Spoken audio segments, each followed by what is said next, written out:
My roommate is a deaf top student, and I like to whisper dirty words in his ear. Lately, he's been acting a bit strange. I don't like eating breakfast, but he brings it for me every day. Every time I finish playing basketball, he brings me water. He even helps me with my laundry. He's been overly nice to me. Later, a girl handed me a love letter, and I accepted it. He pinned me against the wall, his eyes slightly red, and asked me, "You always flirt with me in my ear. Isn't it because you like me?" Just after finishing the basketball game, I stepped off the court, and a familiar bottled mineral water was thrust in front of my face. I took it. "Thanks, bro." Sucho Ching is my roommate and the youngest in our dorm. His skin is fair, almost glowing in the sunlight. Among us who spend all day practicing outside, he's like a snow skin rice dumpling mixed into a batch of chocolate balls. Our teammate Zhao Wei squeezed over, speaking in a mockingly coquettish voice. "Brother Cho Ching, I want to drink the water you brought too." Ugh. I felt disgusted on behalf of Sucho Ching. I slapped him, laughing and scolding. "Get lost. Buy your own water if you want to drink." Sucho Ching nodded gently in agreement. "I only bring water for Zhou Ziyao." I don't know when it started, but Sucho Ching often came to watch my games and bring me water. Gradually, I only accepted water from him, ignoring the other admirers. Zhao Wei, with an expression of "I can't stand you guys," rubbed his arms. On the way back to the dorm, Zhao Wei, who lived upstairs from us, walked with us. As we walked, Zhao Wei's gaze passed over our heads. "Hey, brother Zhou, I just realized Sucho Ching is taller than us." I put my arm around Sucho Ching's shoulder with pride. Of course, he is also the tallest in our dorm. Sucho Ching is the youngest, but he's quite tall, standing at 187 cm. I don't know what he eats to grow like that. Zhao Wei sighed. "With that height, you'd be great on our basketball team. It's a pity about your ears." I felt Sucho Cheng's body stiffen under my arm. I kicked Zhao Wei on the butt, leaving a shoe print. "Can't you shut up if you don't know how to talk properly?" Zhao Wei always brings up the most sensitive topics. Sucho Cheng wears a hearing aid. How could he possibly play basketball? "I'm going to take a shower first." Carrying my change of clothes, I walked past Sucho Cheng, who was washing his face at the sink. On the sink sat one of his hearing aids. I leaned to his right side and whistled a rogue whistle. "Your legs are really long and white, definitely a beauty who can lure anyone in." "Love you." Sucho Cheng noticed my presence and looked up at me with a puzzled expression. Water droplets slid down his well-defined features and into his collar. I quickly looked away, frowning hard. Damn, this guy is unbelievably attractive. Don't use your looks on me, or I might just fall for it. Li Zhihe, unable to bear it, poked his head out from behind the bed curtain and scolded. "Zhou Ziyao, stop harassing Sucho Cheng just because he can't hear you, or I'll report you for sexual harassment." I raised my head at a 45-degree angle, curled my lips into a wicked smile. "I just love harassing little Sue." "What? Are you jealous I don't harass you?" Li Zhihe rolled his eyes and retreated behind his bed curtain, ignoring me. "I can't help it. I just like whispering dirty things to Sucho Cheng when he takes off his hearing aid.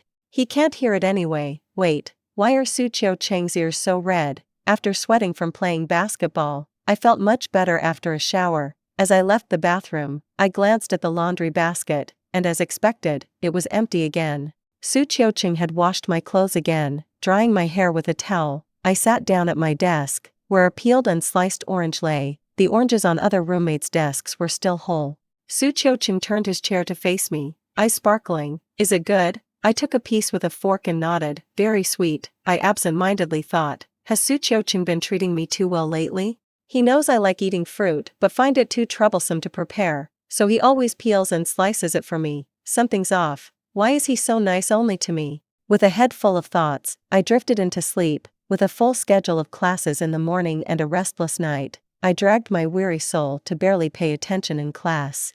Halfway through the class, a sudden sharp pain struck my stomach. I bent over, clutching my stomach, my head resting on the desk. "Zhou Ziyao, what's wrong?" Sucho Cheng's voice seemed to come from another world, barely audible. "My stomach hurts." Suddenly losing balance, Sucho Cheng carried me onto his back. "Hey, what's going on? What's wrong with brother Zhou? Quickly take him to the infirmary." I didn't expect Sucho Cheng, who looked skinny, to be so strong. He carried me effortlessly, walking a long distance without panting. Enduring the pain, I reached out and removed his left hearing aid. I leaned my head against his right neck, the fresh scent wafting into my nose.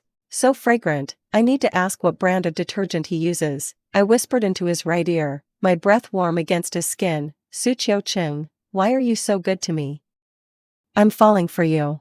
He paused, his earlobes turning red. Zhou Ziyao, stop talking, we're almost there. Since the sudden stomach ache, Su-Chio-Chung has strictly supervised my breakfast. He knows I like to sleep in, so he gets up early to buy breakfast from the cafeteria, placing it on my desk, then gently wakes me up to eat it while it's hot.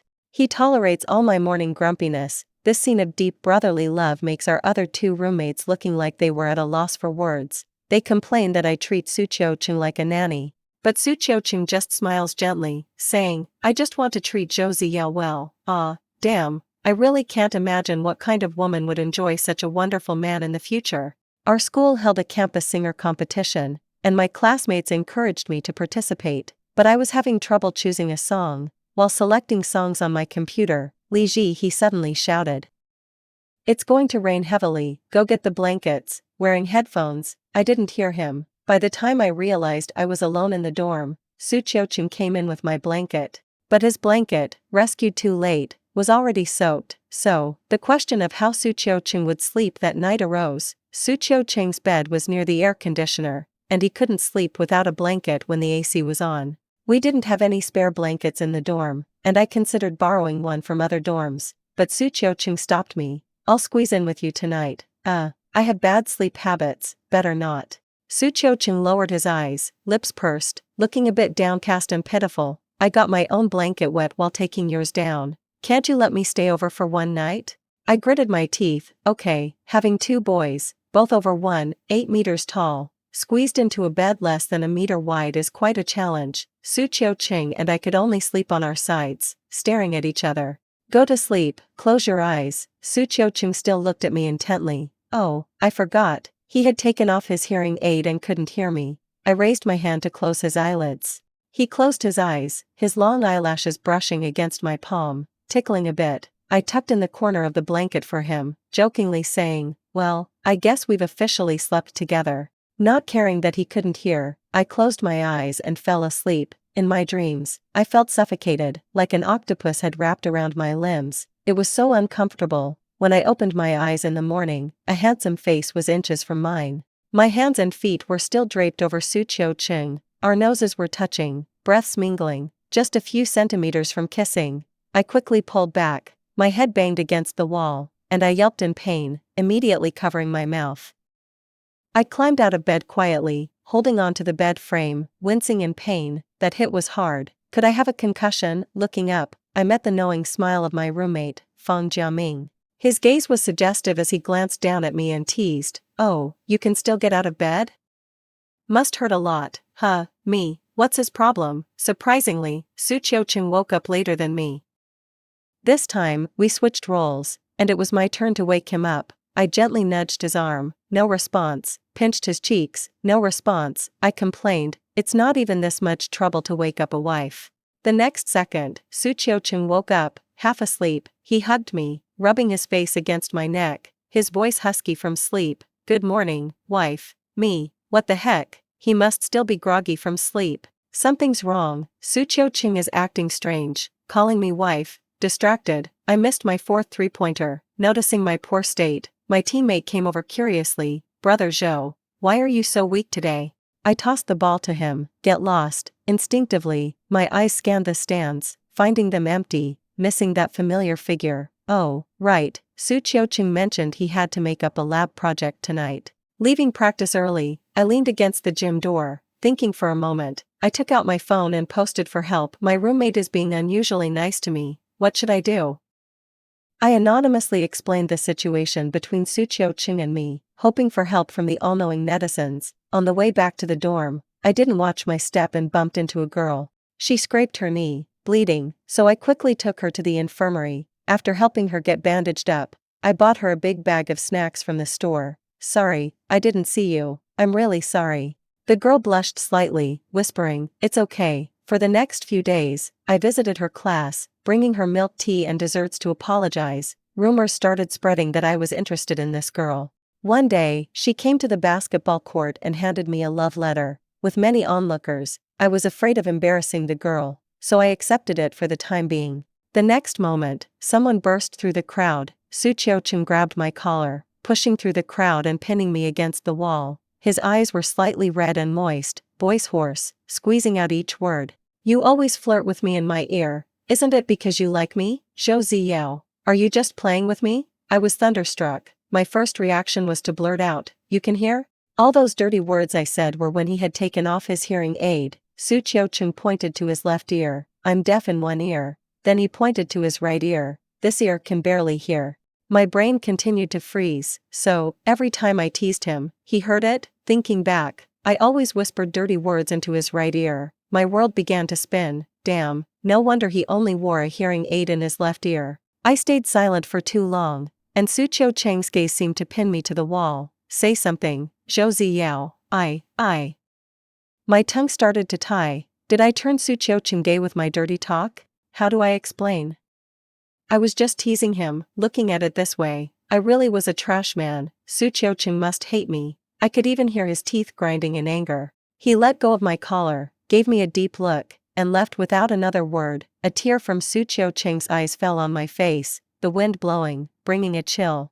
I wiped it away, staring at my wet fingertips. I liked Su Chiocheng. Su Chiocheng liked me. I scratched my head frantically. My mind is a mess, about to explode. Since then, the distance between Su Chiocheng and me grew. There were no longer breakfasts or prepared fruits on my desk. Clothes lay wrinkled in the laundry basket. Gentle wake-ups were replaced by the piercing sound of an alarm clock. In class, my seat was taken by different people. The previous inseparability turned into solitude. The familiar figure disappeared from the front row of the bleachers at the basketball court. After the game, there was no longer my favorite brand of mineral water waiting for me. Zhou, why hasn't Su Chiocheng been coming to watch you play? Even Zhao Wei, who isn't my roommate, noticed something was wrong. I absent-mindedly took the drink Zhao Wei handed me, took a sip, and frowned, forcing it down. I don't like energy drinks. Zhao Wei was stunned for a moment, then nodded. No wonder Su Chiocheng always brought you mineral water. Yes, only Su Chiocheng would remember my picky habits. When he brought me meals, he never asked what I wanted, but the dishes were always my favorites. I don't eat green onions, ginger, or garlic, and he would pick them out with chopsticks. He really cared about me. Zhao Wei leaned in mysteriously. Brother Zhou, you haven't answered me yet. What's going on with you and Su Chiocheng? Did you guys fall out? I snapped back, feeling unsettled. I slapped Zhao Wei's curious face away. Mind your own business. When I returned to the dorm, Su Chiocheng was the only one there. I licked my dry lips and, avoiding his gaze, headed towards the bathroom. Out of the corner of my eye, I saw a hearing aid on the sink. I hesitated for a moment, then picked it up and walked towards Su Chiocheng, placing it in his left ear. Bro, you left your hearing aid on the sink. Su Chiocheng continued reading his book, not even looking up, and murmured a faint thank you. I rubbed my pants nervously, feeling uncomfortable with Su Chiocheng's cold demeanor. After a few seconds of hesitation, I picked up the clothes draped over the back of his chair. Bro, let me wash these for you. Finally, Su Chiocheng lifted his head, his gaze shifting from my face to the clothes. No need, they're clean. Ah, okay. I awkwardly scratched my head. Later, I tried to take care of him the way he used to take care of me, giving him gifts, buying breakfast, saving seats. But Su Chiocheng politely and distantly rejected all of it, as if he had reverted to being just a normal roommate. I explained why I accepted the love letter and that I wasn't dating the girl or trying to play with him. However, our relationship didn't improve. Are we not even friends anymore? My heart felt empty, like a piece was missing. Habits are terrifying things. Had I just gotten used to Su Chiocheng's kindness, or do I actually like him? I couldn't figure it out. My head hurt. Unable to sleep that night, my heart was in turmoil. I remembered the post I had made earlier. When I opened it, there were countless replies. OP, you call this a roommate? Isn't it normal for him to treat his wife well? Are you really straight? Is this a new way to show off your relationship? I want to pee in your river of love. Trust me, if you guys don't get married, this will be hard to resolve. Is there a follow-up? I love this a lot. Don't treat us as outsiders. We're your family. My experience is similar to OP's. I chose to run away from it, and now I regret not recognizing my feelings. The phone screen was glaringly bright in the dark. I squinted as I read through all the replies. Am I the only blockhead who noticed something off about Suchio Cheng's kindness, but never thought about it being love? I privately messaged the person who left the last reply, and luckily, they were online. He told me not to run away from it and not to muddle through. After all, the kindness the person showed was sincere and deserved a serious response, even if it's a clear rejection. So, what was I trying to cover up? I'm such an asshole. I still expected Suchio Cheng to treat me as before, pretending nothing happened. It was a stormy day, with thunder and rain. Suchio Cheng's umbrella was still hanging by the wall, and he was at the lab. I called him, but his phone was off. After a moment of struggle, I grabbed an umbrella and went out. The rain was heavy, and I got soaked. I found Suchio Cheng's lab, but he wasn't there. I searched floor by floor, room by room. I finally found him sitting by a window, staring at the rain outside. My clothes were still dripping, creating small splashes on the tiled floor. The rain was heavy, and I walked quickly. On the way back, it had turned into a drizzle, and our other two roommates were nowhere to be seen. After showering and changing into dry clothes, Suchio Cheng suddenly asked, "Why did you come to find me? You didn't bring an umbrella." I could have waited until the rain stopped. Aren't you afraid of thunderstorms? In the past, whenever there was thunder, he would always move a chair to sit right next to me, and at night, he would almost hold me while sleeping.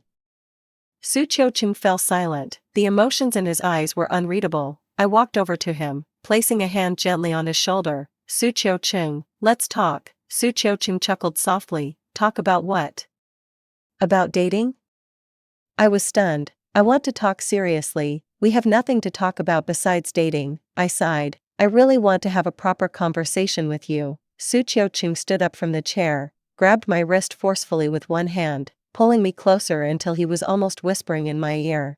"If you don't like me, why do you keep teasing me? I've been keeping my distance, playing the role of a normal roommate, so why do you keep approaching me?" Suchio Cheng pressed on, and I retreated step by step. In my daze, I tripped and fell onto Suchio Cheng's bed. He leaned over, casting a shadow over me. His dark eyes bore into mine. "I'm not a saint. My one-time tolerance for you is used up." The air was tense, the atmosphere becoming increasingly thick with a dangerous vibe. The intensity of his presence overwhelmed me, his breath tickling my ear. "Zhou Ziyao, why are you blushing?" I denied it. "I'm not." A low, husky laugh reached my ears. "Really? Your ears are red too, did you know that?" His hand slowly moved to my chest. "Your heart is beating so fast." I saw Suchio Cheng reached up to remove something. His lips suddenly pressed against mine, and I widened my eyes. "Suchio Cheng, what are you doing?" I took off my hearing aid. "I can't hear anything. So say those things to me again, just like before." Stop. "You can clearly hear." I said. "I can't hear." Li Ji, he asked. You too, made up?" Yeah." My eyes darted around. Fang Jiaming came over, bending down to look at me, puzzled. "Why are you wearing a mask in the dorm?" I turned my face away, mumbling through the mask. "I caught a cold." A soft laugh suddenly echoed in the dorm. I shot a glare at Suchio Cheng, who innocently blinked at me. Fang Jiaming then moved to Suchio Cheng, looking even more puzzled. "Bro, why are your lips chapped?" I quickly answered. "He has a fever." Damn. The dorm fell silent. Li Ji, he awkwardly laughed a few times. "Haha, you two are such a pair. One cold, one hot. Quite a coincidence, huh?" I silently climbed onto my bed, covered myself with the blanket, and closed my eyes peacefully. "I'm dead. Do not wake me up." In a fluff class, I secretly held Suchio Cheng's hand under the desk and took a picture of our interlocked fingers. I chuckled softly. "Suchio Cheng, why are you so fair?" Suchio Cheng squeezed my hand. "Don't like it too fair. I can get more, son. No need. I love you as you are. Don't change for anyone else." After saying that, I unposted the photo to my social media with the caption, "Hello, everyone, I can't bear being single anymore, so I will take my leave." Someone commented immediately, "Cousin, brother, from my radar, these knuckles look like a man's hand. Do I have a male sister-in-law now?" My heart skipped a beat. Oh no, I forgot to hide this from my relatives. A message popped up from my cousin. "Why can't I see the post? Did you delete it?" Me. "Don't tell the family. I'm begging you for this one favor. Cousin, show me what he looks like, and I'll agree." I scrolled through my album and found a group photo from our dorm's gathering. Only then did I notice that in the photo, Suchio Cheng was looking at me with a smile. I put my phone down and pinched Suchio Cheng's thigh. Su Ching looked at me innocently. This guy had planned this all along. It's just that I am too slow to catch on. I covered Li Zhihe and Fang Jiaming's faces with a mosaic filter and sent the photo. My cousin went wild. I'm shipping you too. A cool, tan-skinned sunshine yuk with a gentle, fair-skinned Seme. What a perfect match. From now on, I'm the guardian of your love, brother. Just wait, I'm going to write a 100,000-word fanfic about you and your boyfriend. I was full of question marks. What yuk and Seme? Weren't she calling Su Ching's sister-in-law just now? How did he become brother-in-law all of a sudden? Clearly, she doesn't have enough homework. I need to buy her more practice books. Misfortune strikes. Just before the campus singer competition, I sprained my ankle playing basketball. Su Ching poured safflower oil into his palm, rubbed it warm, and massaged my ankle. Maybe you should skip the competition. I winced in pain. No way. I prepared for this for so long. Not only could Su Ching not convince me, but he also had to help me to the stage. I hopped on one leg onto the stage, drawing laughter from the audience. Standing in place, I patted Su Ching's hand, speaking sincerely. Sign, bro, I'm sorry for dragging you into this embarrassment. It's okay, do your best. After speaking, Su Ching sat in the front row of the audience. The spotlight hit me. I adjusted the guitar strings and tested the sound. The audience quieted down cooperatively. Taking a deep breath, I leaned into the microphone and began to sing softly. The summer rain rages, soaking the white shirt. Sweat in the palms melts the moment of heartbeat. A careful glance from the corner of the eye. Intertwined with gentle, loving maneuvers, is it necessary to muster all courage, to achieve a perfect ending with a touch of regret? My fingers plucked the strings, the guitar's deep tones resonating in the auditorium. I looked up at Su Ching in the front row and continued to sing. The gods cover your left ear not to bring darkness, but perhaps to let you focus on the whispers of love in your right ear. 1. Autumn is not desolate, but a replay of summer. 1. Supporting the long-lasting hopes of the seasons, never to be broken. 1. Your future is not an old memory, but a river I will journey through. Su Ching, your future is my journey. This song, which I wrote specifically to confess to you. Did you hear it? After singing, I stood up and bowed. The applause was thunderous. With slightly red eyes, Su Ching came up to help me down. Zhao Wei suddenly came over with a bouquet of pink roses, handing it to me. Brother Zhou, here are the flowers you wanted. In Su Ching's confused expression, I placed the bouquet in his arms. Su Ching, we still lack a proper confession between us. Let me do it. Su Ching stared at me in a daze. I leaned close to his right ear. This time, I'm not saying dirty words. I want a future with you. After a moment of silence, the whole room erupted in a chorus of cheers that seemed to lift the roof, with someone leading the chant "Be Together." Soon, the chant became a unified roar, echoing throughout the hall. Su Ching held the flowers, his eyes arching into a smile. Of course, a restrained kiss gently fell on my forehead. On the way back to the dorm, I hopped on one foot, and Su Ching handed me the flowers, turning around and squatting down, signaling me to get on. He chuckled softly. You really pulled off a big surprise without telling me. Exactly. I couldn't decide which song to sing after all that choosing, so I ended up composing my own. I hugged his neck tightly and whispered in his ear, I want to announce you on my social media, but it doesn't feel formal enough, and I have to hide it from my parents.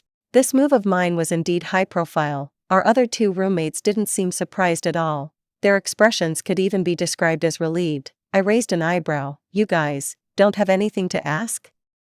Su Ching sat beside me, holding the roses, saying nothing but smiling. Li Zhihe snickered disdainfully. With how lovey-dovey you two are, it's hard not to notice. Fang Jiaming nodded in agreement, spitting out sunflower seed shells. Li Zhihe and I even bet on when you two would come out of the closet. As he spoke, he put down the sunflower seeds, clapped his hands, and extended a palm toward Li Zhihe. I won the bet. 200 yuan, cash, WeChat, or Alipay, me. Damn, it seems I was the only blockhead in the dorm. After a weekend of fermentation, I realized the huge impact my grand gesture at the campus singer competition had brought. Someone converted the video of my performance into audio and uploaded it to the campus forum, and it quickly spread. Walking through the boys' dormitory, I was met with waves of teasing. On the school streets, girls giggled and brightened up at the sight of me and Su Ching. The biggest challenge came in the large professional lecture hall, where hundreds of people greeted us with weird smiles. Even the young female teacher, whether intentionally or not, kept calling on me and Su Chiu-chung to answer questions, making the atmosphere even hotter. After class, I practically dragged Su Chiu-chung out of the classroom as if escaping. Su Chiu-chung leaned his head against my shoulder, laughing softly, feeling embarrassed now. I ruffled his hair into a mess, snapping, "You weren't saying that the other day." Su Chiu-chung pulled my hand down from his head, giving it a light kiss. "Alright, it's fine, we're in this together, don't worry." I turned my blushing face away. This guy is really sappy. At that moment, my phone chimed with a message from Zhao Wei. "Brother Zhou, I think you should check out the campus forum." Opening the forum, I saw a post titled, "Why accept a girl's love letter if you're gay?" Trending at the top, clearly aimed at me. As expected, the post was about how I had accepted a girl's love letter at the basketball court and then publicly came out with my roommate shortly after. The lengthy critique ended with the line, "A gay pretending to be straight to deceive a girl's feelings." The comment section had supporters defending us, but also many saying that a male-male relationship was disgusting. Some even attacked Su Chiu-chung, targeting his hearing impairment. I wasn't bothered by the insults towards me, but when they insulted Su Chiu-chung, it felt like a fire was burning in my chest. My public confession in the auditorium was impulsive and had dragged Su Chiu-chung into it. Society's acceptance of homosexuality isn't very high yet. With blessings, there will inevitably be curses. I contacted a friend in the IT department, who helped me investigate the forum and successfully unmasked the poster. It was a guy named Su Kai-yun from the same major. Coincidentally, he was also a participant in the campus singer competition. I tracked him down under the science and engineering building. When Su Kai-yun saw me, he tried to slip away like a mouse encountering a cat. I grabbed his collar and pulled him back. "You know very well why I'm here to see you." Su Kai-yun struggled a few times to no avail, then decided to give up and started cursing at me. "Fucking gay, let me go, don't touch me, it's disgusting," I sneered. "I'm more worried about you dirtying my hands." "Don't worry, I'm not so blind as to fall for someone like you." A crowd started to gather, and Su Kai-yun's expression grew panicked. He lowered his voice. "What do you want? I know you posted that thread. I want you to apologize to me and Su Chiu-chung." What part of what I said wasn't true? "Why should I apologize to you faggots?" Su Kai-yun looked me up and down with a sticky gaze, smirking maliciously. "Zhou Ziyao, do you have a fetish for the disabled? Your roommate's deaf, you two are a perfect match." A scream drew everyone's attention. Su Kai-yun was pinned to the ground by me, blood streaming from his nose. I raised my fist high, glaring at his hateful face, ready to strike again. My wrist was grabbed, stopping me midair. "Get lost," I said coldly without looking up. "Zhou Ziyao, calm down. Fighting will get you expelled." My mind echoed with the words "fetish for the disabled" and "deaf," blocking out all other sounds. My eyes were bloodshot. With one hand restrained, I raised the other to punch again. My waist was seized, pulling me away. Su Kai-yun scrambled up and ran. I struggled madly. In the chaos, my elbow struck the other person's head. A muffled groan sounded, and at the same time, my foot stepped on something. Turning around, I saw Su Chiu-chung clutching his temple, his brow furrowed, my heart clenched. As I stepped forward to check if I had hurt him, I saw the shattered remains of his hearing aid on the ground. Guilt gripped my heart. For the first time since elementary school, tears stung my eyes. Su Chiu-chung hugged me, comforting softly. "It's okay, I'm here. Su Chiu-chung, I'm sorry, I hit you. I also broke your hearing aid. I didn't mean to. I'm sorry." My tears soaked his white sweatshirt, and I cried like a 3-year-old. Tears that hadn't appeared in years now poured out like a flood, draining away completely. I choked out, "I shouldn't be crying. I'm the one who dragged you into this." I couldn't distinguish whether it was guilt, heartache, or grievance. I just couldn't stand anyone using such harsh words to attack Su Chiu-chung. Su Chiu-chung pressed my head to his shoulder, gently stroking the back of my neck. "Zhou Ziyao, I can barely hear now. Come closer, and cry into my right ear." Within a day, the forum's tone changed. The girl who had confessed to me clarified the situation and wished me and Su Chiu-chung well. At night on the field, many people sat around, singing my song, as if quietly encouraging us. Then, the OP of that post came forward, deleting the post and recording an apology video. Su Kai-yun admitted he wanted to lower my competition ranking by slandering me on the forum. Public opinion quickly turned, and Su Kai-yun hadn't been seen for days. On a bench under a tree, I rested my head on Su Chiu-chung's right shoulder, What did you do to make Su Kaiyun publicly apologize? Su Qiuqing squeezed my fingers. Law. I gathered evidence. You're amazing. If it were me, one of us would be in a coffin, and the other in jail. His face darkened, gripping my hand tightly. The wind rustled the leaves overhead, letting in speckled light. After a long silence, that joke isn't funny. Don't say it again. Got it. Winter break arrived quickly, dragging my luggage home. It was already noon, and the scent of food filled my nose.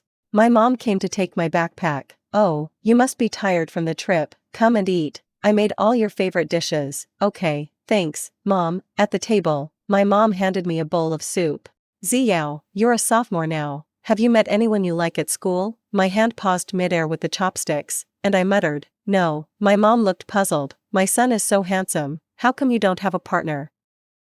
I didn't respond, the food in my mouth turning tasteless. I quickly finished eating and went to wash the dishes. Lying on the sofa, the TV was playing my mom's favorite comedy show. The laughter from the audience occasionally filled the room, and my mom was entertained by the comedians, but I couldn't muster a smile. How do I say it? How do I tell this gentle mother, who raised me alone after an early divorce? Your son is dating a boy, Ziyao. My mom's still staring at the TV without shifting her gaze even a little. Why didn't you tell Mom about your relationship? My blood ran cold. My throat was dry, and I finally croaked out, Mom, you knew. My mom wiped away tears of laughter from her eyes. You're my child. How could I not care about you? I saw your performance video. You were very brave, and I'm happy for you. Bring your little boyfriend home sometime. Mom is about to have a second son. New Year's Eve. Snowflakes drifted down. The east wind held. The much-anticipated call came at 11:42 p.m. Zhou Ziyao, Happy New Year's Eve. May your year be peaceful. Su Qiuqing, why are you being so poetic? Just say you miss me. A light laugh came from the other end of the line. I miss you, I snorted. Su Qiuqing coaxed me softly. Don't be mad. I really did call you late. I snorted again. Make a wish, maybe I can help you fulfill it. For example, letting Zhou Ziyao see Su Qiuqing right now. I blinked in confusion as an unexpected possibility hit me. Come meet me. I'm downstairs at your place. Without bothering to put on a coat, I flew downstairs. Under the streetlight, Su Qiuqing held a black umbrella, with a layer of white snow on top. I ran to him through the soft snow, leaping into his warm embrace.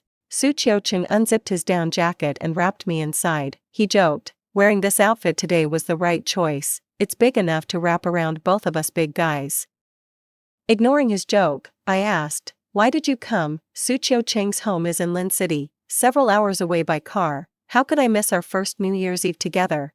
A household on the first floor was watching the Spring Festival Gala, the TV sounds coming through the window. There were no fireworks or firecrackers here. Everyone, let's welcome the new year together. 3, 2, 1, Happy New Year. I laughed and shouted loudly, Happy New Year, Su Qiuqing. May we have many more to come. Su Qiuqing held my hand, our palms pressed together, fingers interlocked. He took off his hearing aid and put it in his pocket. I want to kiss you. I laughed, trying to play it pure with me. Huh, I can't hear you now, but I think you must be saying yes. Liar, you can hear with your right ear. Our bodies moved closer, breaths mingling, forming wisps of white mist in the cold air. After the kiss, catching my breath, I leaned into his right ear.